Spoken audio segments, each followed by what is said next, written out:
السلام علیکم ویورز، میں آپ کا ہوسٹ حفیظ طاہر، پروگرام حفیظ طاہر کے ساتھ آج ہمارے جو مہمان ہیں وہ ایک ہمہ صفت موصوف شخصیت ہے، سینیٹر سجاد بخاری، جن کا تعلق سیاست، ادب اور صحافت سے اتنا بھرپور ہے کہ اس کے لیے کوئی 10 گھنٹے کی ریکارڈنگ کی ضرورت ہوگی، مگر ہم کوشش کریں گے کہ اس مختصر سے پروگرام میں ان کی زندگی اور ان کے پروفیشن اور ان کی محبت، ان سب پہلوؤں پر ہم ان سے بات کریں اور دیکھیں کہ وہ ہمارے لیے اور ہماری آنے والی جنریشن کے لیے کس طرح کی رہنمائی مہیا کرتے ہیں۔ تو جناب سجاد بخاری صاحب، آپ سے میرا تعلق بہت پرانا اور بہت عرصے سے ہے۔ ہماری پہلی ملاقات تو پاکستان ٹیلی ویژن میں ہوئی تھی، جب آپ نوجوان تھے اور ایم اے فرانس سی کر رہے تھے۔ تو اس وقت ایک پروگرام ہوتا تھا جو آپ جب میں اسسٹنٹ تھا علیم پاشا صاحب کا، ہم نے وہ پروگرام کیا اور آپ کو بلایا بحیثیت ایک فرانسیسی شاعر۔ تو میں اسی حوالے سے سب سے پہلے تو میں آپ کے ادبی سفر کے بارے میں بات کرنا پسند کروں گا کہ آپ کا جو سیاست میں تو خیر آپ نے بڑے رنگ جمائے اور سینیٹر تک پہنچے، وہ کہانی بھی ہم لوگوں سے ضرور شیئر کریں گے، مگر سب سے پہلے ہم آپ کے ادبی سفر کے بارے میں بات کرتے ہیں کہ آپ ادب کی طرف کیسے آئے اور آپ نے کس طرح اس میں ٹریول کیا اس وادی خارزار میں۔ بسم اللہ الرحمن الرحیم۔ حفیظ صاحب، سب سے پہلے تو میں بہت ہی شکر گزار ہوں، آپ تو خود بڑی شخصیت ہیں اور آپ نے مجھے یہاں پر آنے کا موقع دیا اور اپنے چینل کے اوپر بات کرنے کا، یہ بہت ہی میرے لیے خوشگوار واقعہ اس کو میں کہہ لوں، اور ایک تاریخی انشاءاللہ یہ ریفرنس بھی بنے گا، کیونکہ اس طرح کے سوالات جو ہیں آپ پہلے بھی ہمیشہ مجھ سے پوچھتے رہتے ہیں، آج بھی یقیناً آپ نے اسی طرح سے ایک ذہن بنایا ہوگا، تو بہرحال میں تو حاضر ہوں۔ جو آپ نے ذکر کیا لٹریچر کی طرف آنے کا، تو یہ تو اسٹوڈنٹ لائف سے جب میں گولڈن کالج میں تھا تو اس وقت میں بزم ادب ہماری بہت بڑی ایک تنظیم تھی۔ گولڈن کالج بہت بڑا ادارہ ہے، 3000 سے زیادہ ادھر اسٹوڈنٹس تھے، تو تنظیم بہت بڑی تھی، بزم ادب بھی، تو مجھے جنرل سیکرٹری اس کا بنایا گیا۔ اس وقت ڈاکٹر اجمل نیازی صاحب جو وہ پہلی ان کی اپوائنٹمنٹ ہوئی تھی گولڈن کالج راولپنڈی میں لیکچرر کے طور، تو وہ ہمارے نگران بن گئے پروفیسر۔ تو اس حوالے سے پھر انٹرنیشنل جو انٹر کالجیٹ جو مشاعرے ہوتے تھے اس میں ہم جاتے تھے، اور طرح مصرع پہ پوئٹری، اور پھر مطلب ایک کمپٹیشن کا ماحول ہوتا تھا، تو وہاں سے آغاز ہوا۔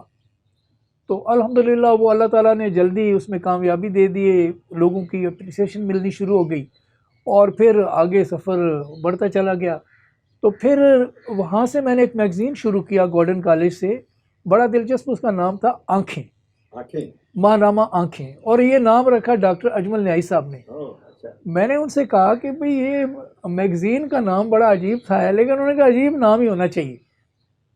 تو اس پہ پھر میں نے ایک شعر لکھا اس کے لیے، جو کہ ہر شمارے پہ فرنٹ پیج پہ شائع ہوتا تھا: اقرار بھی، انکار بھی، اظہار بھی آنکھیں، انکار بھی، اقرار بھی، اظہار بھی آنکھیں، ابریق بھی، ساقی بھی ہیں، میں خار بھی آنکھیں، تعریف کروں اور میں کیا آنکھوں کی یارو، مقتول بھی، قاتل بھی، سزاوار بھی آنکھیں۔ تو یہ اس پہ شعر چھپتا تھا۔ وہ پھر آہستہ آہستہ وہ میگزین اتنا مشہور ہوا، کیونکہ اس میگزین کی جرنلزم تھی نہیں راولپنڈی اسلام آباد میں، پھر تمام کالجز کے لڑکے بھی ہمارے نمائندے بن گئے، اور وہ آگے سلسلہ بڑھا۔ اسی حوالے سے ہی پھر علیم پاشا صاحب نے مجھے یہاں پر بلایا۔ درمیان میں میرا پھر ایڈمیشن ہو گیا فرینچ ڈپارٹمنٹ میں، ایک قائد یونیورسٹی کا اس وقت ذیلی ادارہ تھا، national institute of modern languages, اب تو وہ فل فلیج یونیورسٹی بن گئی ہے، یونیورسٹی آف ماڈرن لینگویجز اب اس کا نام ہے۔ تو وہ پروفیسرز آئے تھے پیرس سے آن ڈیپوٹیشن، تو یہاں پر انہوں نے کہا کہ ہم ڈائریکٹ میتھڈ سے پڑھائیں گے، تو وہ مجھے اچھا لگا، کیونکہ میں فرینچ پولیٹکس کے حوالے سے یہ بڑا متاثر تھا، کیونکہ بڑے ریولوشنز آئے فرانس میں، اور وہ انٹلیکچوئلز کے تھاٹس کے اوپر آئے. یعنی پہلا جو گریٹ ریولوشن ہے ان کا، جس میں کوئی 1.5 کروڑ سے زیادہ لوگ پھر مرڈر ہو گئے تھے الٹیمیٹلی، وہ روسوں کے خیالات پہ آیا تھا. تو وہ اسی طرح سے پھر ایک 1848 کا ان کا انڈسٹریل ریولوشن آیا. وہ سارے کے سارے ادیب ہی تھے جو اس کو لیڈ کر رہے تھے. جو پرائم منسٹر بلکہ بنے وہ لامارتین تھے، بڑے ویل نون پوئٹ تھے اس زمانے کے. پھر وکٹر ہیوگو اور ونی مطلب اس طرح کے بہت سارے لوگ جو تھے اس کا حصہ تھے. اس کے بعد پھر فرینچ کے حوالے سے آپ نے مجھے انوائٹ کر لیا. فرینچ پوئٹری میری شروع ہو گئی کہ وہ پروفیسر فرانسیسی تھے. جلدی لینگویج آ گئی اور لینگویج پھر میں نے کوشش کی کہ اس میں بھی شاعری کرے. کیونکہ جب میں گولڈن کالج میں پڑھا تھا، میں نے جب گریجویشن کی اسی وقت میری پہلی کتاب شائع ہوئی فصیل درد کے نام سے. فصیل درد اس کا نام تھا. اور وہ چونکہ میں اس وقت بہت ینگ تھا اور اخباروں میں یہ خبریں چھپی کہ ایک بہت نوجوان نے اسٹوڈنٹ ہے اس کی بک چھپ گئی ہے. تو اس وقت پریزیڈنٹ تھے فضل علی چودھری. اچھا. انہوں نے مجھے پریزیڈنٹ ہاؤس بلا لیا، انوائٹ کر لیا. وہ میں نے ان کو کتاب پیش کی. انہوں نے ایک مجھے کیش پرائز بھی دیا اور ساتھ سب سے بڑی بات یہ ہوئی کہ انہوں نے اپنی تصویر میرے ساتھ بنوائی اور اخبارات کو جاری کر دی. اب پریزیڈنٹ کا پروٹوکول ہوتا ہے کہ فرنٹ پیج کے اپر ہاف پہ پریزیڈنٹ کی فوٹو لگتی ہے. بالکل بالکل. تو ساتھ بے شک کوئی بھی ہو، تو وہ ساتھ میں تھا. وہ فرنٹ پیج پہ میری سارے اخبارات میں جب خبر لگی اور میری بلے بلے ہو گئی. تو پھر جب آپ کی حوصلہ افزائی ہونی شروع ہو جاتی ہے نا، تو پھر ایک سلسلے کو لامحالہ آپ آگے بڑھاتے. فرینچ میں جب میں تھا تو میں ابھی سیکنڈ سیمسٹر میں تھا جب میں نے پوئٹری شروع کر دی. تو جب آپ نے مجھے بلایا تو اس وقت بھی ابھی میرا ایم اے ہوا نہیں تھا، بٹ میری پوئٹری چل پڑی ہوئی تھی. تو وہ پھر میں نے آپ کے پوئم بھی ایک آ کے سنائی. اور آپ کو یاد ہوگا کہ وہ میرے فرینچ جو پوئم سنانے کا عمل تھا، اگرچہ وہ فروزاں پروگرام تو بڑا پاپولر تھا اور اس میں 5-6 آپ لوگ بلاتے تھے جو کہ مختلف شعبوں سے آؤٹ اسٹینڈنگ لوگ ہوتے تھے. مگر وہ میرا پروگرام زیادہ ہی لمبا ہو گیا کیونکہ وہ فرینچ کی وجہ سے کویسچن آنسر بھی اس میں زیادہ ہوئے اور بعد میں اخبارات میں اس میں تبصرے بھی بڑے آئے آپ کے اس فروزہ پروگرام پہ. انہوں نے جو وہ بندہ آیا تھا نوجوان سا جو فرانسیسی شاعری کرتا تھا، تو وہ پھر باتیں جو ہیں اس طرح سے آگے چلتی گئی. اس کا مطلب یہ ہوا بخاری صاحب کہ آپ شروع سے قسمت کے رہی ہیں. قسمت اللہ تعالیٰ نے میری، اللہ تعالیٰ نے شروع ہی میں آپ کو پریزیڈنٹ کے ساتھ کھڑا کر دیا اور اس کے بعد اب زندگی میں نہ جانے کتنی بار پریزیڈنٹ ہو گئے. الحمدللہ. تو یہ بس قسمت جس طرف لے جانا چاہتی ہے شروع سے راستہ متعین کر دیتی ہے، اس میں شک نہیں ہے. اسی حوالے سے میں اگلا سوال آپ سے کرتا ہوں کہ اپنی کتاب میں لکھا ہے کہ آپ نے فرانسیسی میں پی ایچ ڈی کرنا چاہی تھی، اس کا کیا بنا؟ حفیظ صاحب، میں نے جیسے شروع میں عرض کیا کہ جو فرینچ پولیٹیشنز ہیں وہ ایٹ دی سیم ٹائم بڑے انٹلیکچوئل سے زبردست. تو میں ان سے شروع سے بڑا متاثر تھا. یہاں پال سارتر ہے، روسو کا میں نے ذکر کیا، بودلیئر ہیں، والٹر ہیں، پھر وکٹر ہیوگو ہیں. تو میں پہلے سے بھی ان کو پڑھتا رہتا تھا. تو مجھے لگتا تھا کہ اس طرح کے لوگوں کو ہی پالیٹکس میں ہونا چاہیے. اور پاکستان میں بھی میری یہ خواہش تھی کہ کم از کم پارلیمنٹ کے اندر ایسے لوگ آئیں جو کم از کم پڑھے لکھے ہوں اور ایک نالج ہو ان کا ہسٹری کے بارے میں. تو پھر مجھے فرینچ سے ایک دلچسپی تھی. جیسے فرینچ لینگویج کا مجھے موقع ملا پڑھنے کا تو میں نے وہاں داخلہ لے لیا. اور پھر میں نے جب ایم اے کر لیا تو ظاہر پی ایچ ڈی اس کا ایک اگلا مرحلہ تھا. But at the same time چونکہ میں پی ایس ایف کی پالیٹکس سے گولڈن کالج سے میں نے اسٹوڈنٹ پالیٹکس شروع کر دی تھی، تو میں پریکٹیکل لائف میں تو پالیٹکس ہی کرنا چاہتا تھا. تو پھر میں نے، میرے پروفیسر تھے ایلن ڈوزیلیئر، فرینچ میں بولنا ایلن ڈوزیلیئر، تو وہ میرے ہیڈ آف ڈپارٹمنٹ تھے. تو مجھے انہوں نے پوچھا کہ آپ پی ایچ ڈی کرنے کے بعد کیا کریں گے؟ میں نے کہا سر میں تو پالیٹکس کرنا چاہتا ہوں. تو انہوں نے بڑا کہکہ لگایا. انہوں نے کہا کہ پالیٹکس تو ملک کے اندر ہے ہی نہیں، پاکستان میں ماشاء اللہ لگا ہوا تھا ضیاء اللہ کا. انہوں نے کہا آپ کہتے ہیں کہ پالیٹکس کرنی ہے، ملک میں پالیٹکس ہے ہی نہیں اور جماعتوں پہ پابندی لگی ہوئی ہے، ساری جماعتیں کالعدم ہیں، تو یہ کیا ہے؟ میں نے کہا نہیں، میں انشاءاللہ وہی کروں گا. اس ملک میں ابھی یہ حالات ہیں لیکن انشاءاللہ ہم اس کے لیے جدوجہد کریں، حالات بدلیں گے، ملک میں عوام کی حکومت آئے گی اور اس کے لیے ہم کوشش کریں اور جدوجہد کرنی ضروری ہے. اور پڑھے لکھے لوگوں کو بھی پارلیمنٹ میں آنا ضروری ہے. اس لیے میرا تو پختہ ارادہ ہے کہ میں نے پالیٹکس ہی کرنی ہے اور کچھ نہیں کرنا۔ پھر انہوں نے مجھے یہ گائیڈ کیا، انہوں نے کہا پھر آپ ایسے کریں، آپ اپنی کنسٹیچوئنسی میں جائیں، کیونکہ 3 سال آپ جائیں گے پیرس میں رہیں گے اور وہ آپ کا ٹائم کسی کھاتے میں نہیں آنا۔ ابھی فرینچ میں آپ نے ماسٹرز کر لیا ہے اور فرینچ میں آپ کی بک بھی، اس وقت میری بک آ گئی تھی، آپ کی بک بھی آ گئی ہے، تو زیادہ سے زیادہ پی ایچ ڈی کرنے کے بعد لوگ یہی کہیں گے کہ لینگویج پہ اس کو بڑا عبور ہے۔ وہ تو ویسے ہی ابھی لوگوں کو پتہ چل گیا، آپ کی کتاب بھی چھپ گئی، آپ نے ماسٹرز بھی کر لیا، تو آپ اپنی کنسٹیچوئنسی میں جائیں اور وہاں یہ وقت لگائیں تاکہ آپ کی بیس جو ہے وہ مضبوط ہو۔ تو پھر میں نے ان کا وہ مشورہ جو تھا اس کو سمجھا کہ بہت ہی اچھا ہے، اور میں پھر اسلام آباد سے بھلوال چلا گیا۔ بھلوال میرا آبائی علاقہ تھا۔ اب لوگ مجھے یہ بار بار کہیں، میری فیملی ممبرز بھی بات، اور اکثر لوگ بھی جو دنیا داری کے حوالے سے سوچتے ہیں، انہوں نے کہا کہ لوگ چھوٹے شہروں سے بڑے شہروں کی طرف جاتے ہیں اور آپ دارالحکومت سے ایک تحصیل ہیڈ کوارٹر پہ آ گئے ہو۔ تو میں نے کہا بھی چونکہ میری کنسٹیچوئنسی یہ ہے، یہاں سے میں نے الیکشن لڑنا ہے، تو میرے لوگ ادھر ہیں، مجھے ان سے رابطہ رکھنا ہے، مجھے ان سے ووٹ لینے ہیں، تو اس لیے مجھے آنا پڑا ادھر۔ تو یہ بڑا مشکل فیصلہ تھا، لیکن میں نے یہ کیا الحمدللہ۔ پھر میں گیا اپنی کنسٹیچوئنسی میں اور وہی میرے لیے بنیاد بنی۔ پھر میں واپس اوپر چڑھا، پھر میں اسلام آباد پہنچ گیا، پھر سینٹ میں پہنچ گیا۔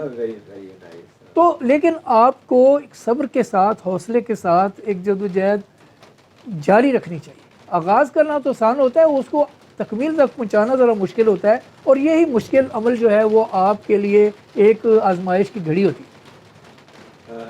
صاحب ایک بڑا پرٹیننٹ کویسچن ہے کہ اس وقت اور پارٹی جو تھیں، سیاسی پارٹیاں تھیں، تو آپ نے پاکستان پیپلز پارٹی کا انتخاب کیوں کیا؟ اس لیے کہ ذوالفقار علی بھٹو نے وہ خیالات ہمیں دیے، چونکہ پہلے الیٹ کی سیاست تھی اس ملک کے اندر۔ اخبارات بھی آپ دیکھیں، اس میں الیٹ کلاس سے جن کا تعلق تھا ان کی خبریں چھپتی تھیں، ان کے ہی سارے معاملات ہوتے تھے۔ بھٹو صاحب نے مساوات اخبار شروع کیا جس میں گلی محلے کے لوگوں کی خبریں چھپنی شروع ہوئیں۔ عوام کو سیاست میں لانے والے ذوالفقار علی بھٹو تھے، اور میں ان کے خیالات سے متاثر ہوا، کیونکہ میرے اپنے وہی نظریات تھے جیسے میں نے عرض کیا فرینچ لٹریچر کے حوالے سے۔ تو مجھے ان سے زیادہ اچھا کوئی اس وقت لیڈر نہیں لگا، اور ان کا منشور اور ان کی سوچ، ان کا پیغام، تو اس وجہ سے میں نے پیپلز پارٹی جوائن کی۔ اس کے علاوہ مجھے کوئی اور اچھا ہی نہیں لگا۔ وہ پوری ایک جنریشن تھی نا اس وقت جو ذوالفقار علی بھٹو کے ساتھ تھی، بالکل، ہم بھی ان میں شامل تھے، جی جی جی، فنڈامنٹل ممبرز میں سے ہیں، پائنیئر ممبرز میں سے ہمارا تعلق ہے۔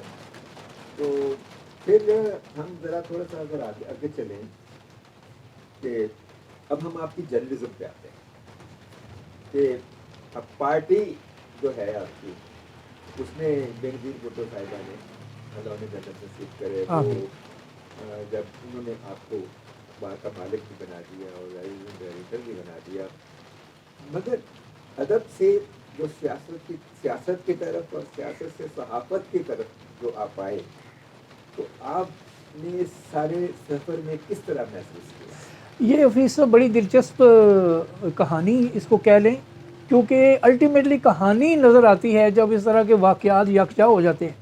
تو میں نے جیسے عرض کیا کہ ویسے تو یہ انٹر ریلیٹڈ ہیں ساری چیزیں، کیونکہ میں آپ کو عرض کیا کہ کالج لائف سے اس میں آ گیا تھا پالیٹکس میں، اور کنسٹیچوئنسی اپنی میں گیا سیاست کی وجہ سے۔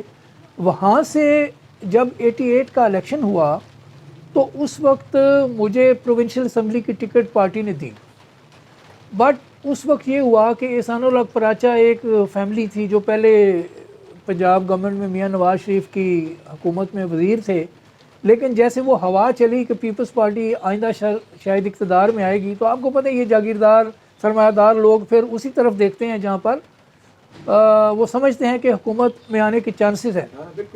تو وہ پیپلز پارٹی میں آگے، وہ منسٹر تھے اس وقت صوبائی کابینہ میں، اور فاروق لغاری سے ملے، وہ پیپلز پارٹی کے چیف آرگنائزر تھے، تو ان سے انہوں نے ساری ڈیلنگ کر لی، اور وہاں پر جھنڈا اتار کے گورنمنٹ کا اور پیپلز پارٹی کا جھنڈا لگا کے آگے اپنی کنسٹیچوئنسی میں، اور یہ کہا کہ جو نیشنل اسمبلی کی سیٹ مجھے دی جائے، اور صوبے میں 2 جو سیٹیں میری ونگز ہوتی ہیں، اس میں ایک طرف ان کے ریئل بردر تھے اور ایک میرا والا حلقہ تھا، اس میں بھی وہ اپنے گروپ کے کسی دوست کو لانا چاہتے تھے۔ تو الٹیمیٹلی پھر ہمارا ان سے اس وقت چونکہ 11 سال کے بعد پارٹی الیکشن میں جا رہی تھی تو میں نے بھی کہا اس میں کوئی اتنی ضد والی بات نہیں ہے، تو میں نے کہا ٹھیک ہے آپ اپنا پینل مکمل کر لیں۔ وہ پینل مکمل ہوا، سارے لوگ جیت گئے، یہ اللہ تعالیٰ کرم ہوا۔ لیکن محترمہ کو پتہ تھا کہ پھر میں نے ایک دفعہ قربانی کر دی کہ میں نے اپنی ٹکٹ جو ہے وہ قربان کی ہے، تو انہوں نے مجھے صوبائی تنظیم میں شامل کر دیا۔ انہوں نے مجھے آفر دی 2 چیزوں کی۔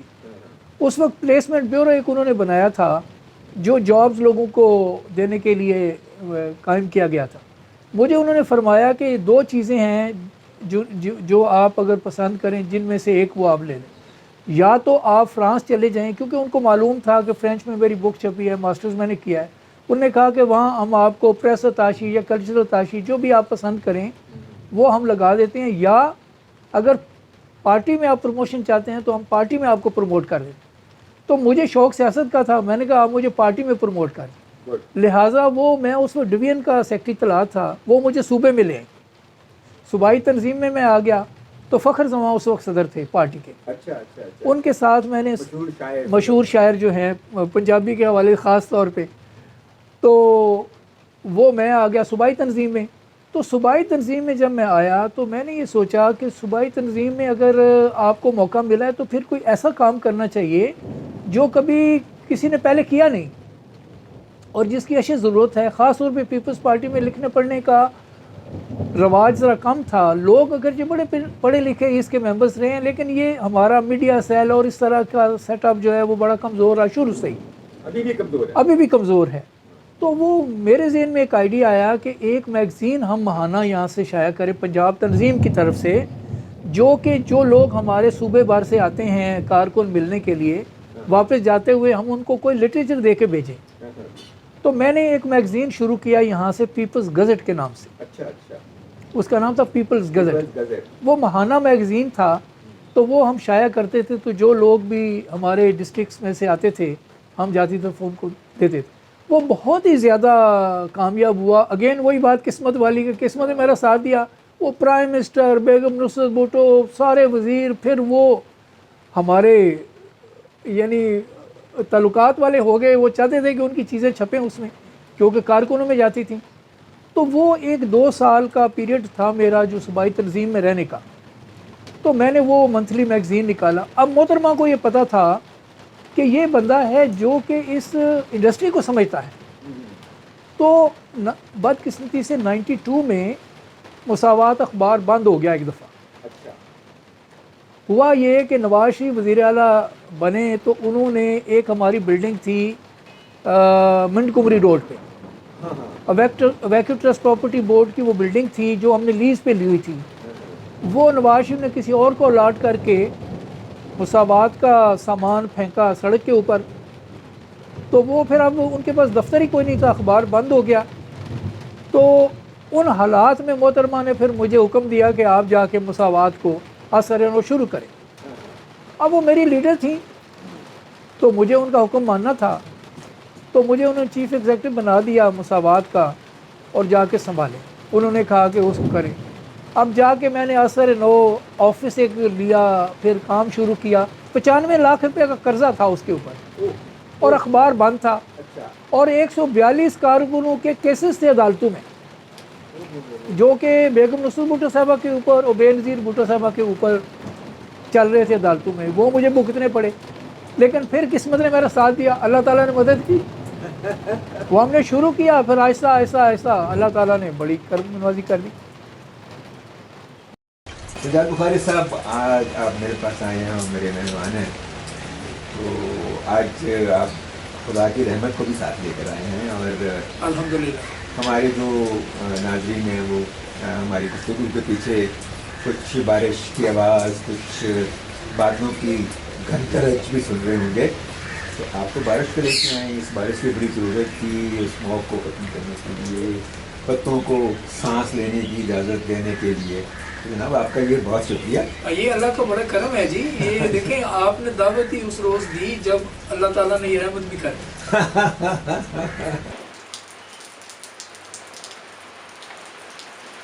جی ویورز، سینیٹر سید سجاد بخاری سے گفتگو کا یہ دلچسپ سلسلہ جاری و ساری ہے، اس کا آئندہ حصہ دیکھنا مت بھولیے گا۔ اور سبسکرائب کیجیے میرے چینل کو اور بیل آئیکن کو ٹچ کیجیے تاکہ آپ کو نوٹیفیکیشن ملتے رہیں. خدا حافظ.